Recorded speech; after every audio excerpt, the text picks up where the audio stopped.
Kamala's a very low IQ person. She's a very low IQ. I'm for taking tests, too. I think anybody that runs for president they should give them tests. And it's not an age thing. It's not based. If you look back on history, 70s and 80s, some of your greatest leaders in the world history, long-time world history, they were in their 70s and their 80s. But I think you should take cognitive tests. I think they say it's unconstitutional. But That's ridiculous. I think Kamala should have a test because there's something missing. There's something wrong with her. Throughout the extensive conversation with Joe Rogan, Trump builds a compelling case against Harris's fitness for office. His criticism isn't just about political disagreements, it's about fundamental competency and cognitive ability. The former president's concerns stem from his direct observations of Harris's performance in high-pressure situations. His assessment draws on his experience dealing with world leaders and understanding what true leadership requires. To do an interview with Anderson Cooper, a crazy softball interview.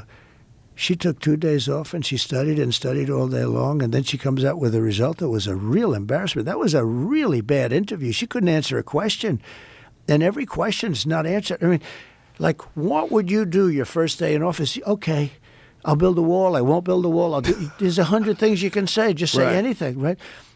There's something off with her. The border crisis provides another stark example of Harris's failures in leadership. Her inability to handle even the basic responsibilities assigned to her role as vice president demonstrates a concerning pattern.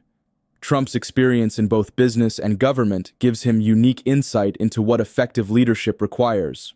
The contrast between his accomplishments and her failures couldn't be clearer. Left I don't is good, understand right is evil. I don't understand why. Okay, you have a wall, or you have I built 570 miles of wall. Everyone said, I built a lot of wall, exactly the stuff. But you have a border. What I don't understand is who would want people to come into our country from places unknown, like sometimes they'll say about a fighter, from parts unknown, right? Her approach to immigration and border security reveals not just policy differences, but fundamental questions about judgment and competence. Even more troubling is her pattern of dishonesty about her own background and experiences. The McDonald's controversy exemplifies this tendency to fabricate stories for political gain. These aren't minor embellishments, but significant misrepresentations that call her character into question. She lied about McDonald's. And is that proven that she never worked at McDonald's? McDonald's has no information. No, she has no information. There's nobody. The manager said she never worked there. It was a certain place, and he said they never. No, she lied. She's a liar. Beyond questions of honesty, Harris's record shows a disturbing pattern of policy reversals that suggests someone more focused on political expediency than principled leadership. The rapid shifting of positions on crucial issues demonstrates what Trump sees as a fundamental lack of core beliefs. Her stance on critical issues seems to change with whatever way the political winds are blowing. She changed policies on 15. I've never seen anybody change on more than one. You can maybe get away with one. Her whole life, fracking, every single thing that she was for, the confiscation of guns. She wants to confiscate. Now she's saying everybody should have a gun. In fact, we're going to get her a MAGA cap. I'm going to send her a MAGA cap. But she's changed, and I don't think people are buying it.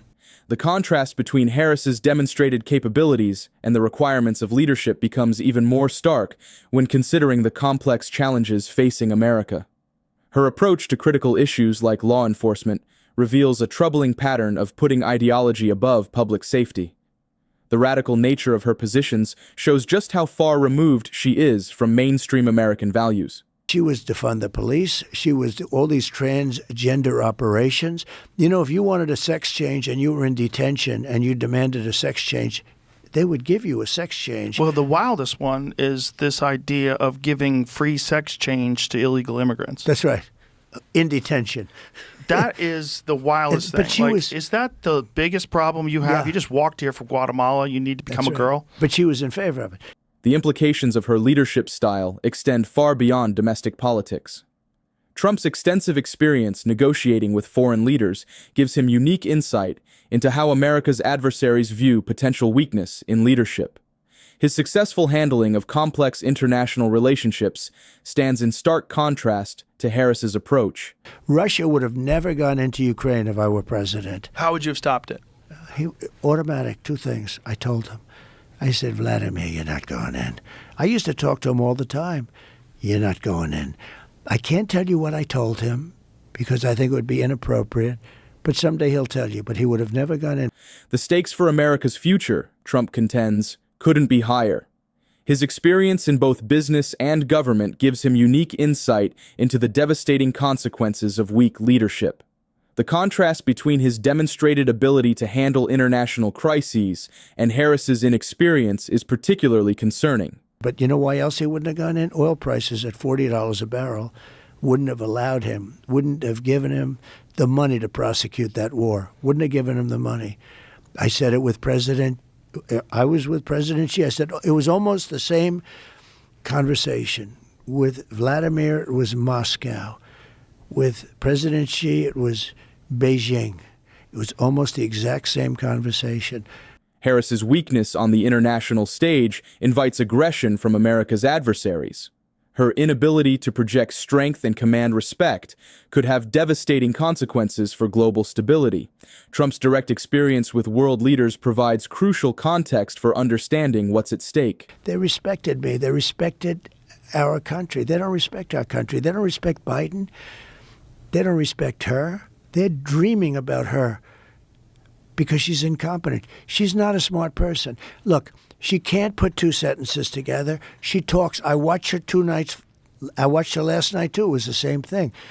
She's not a smart person. These guys are very smart, and they're very streetwise, and they're very tricky and evil and dangerous.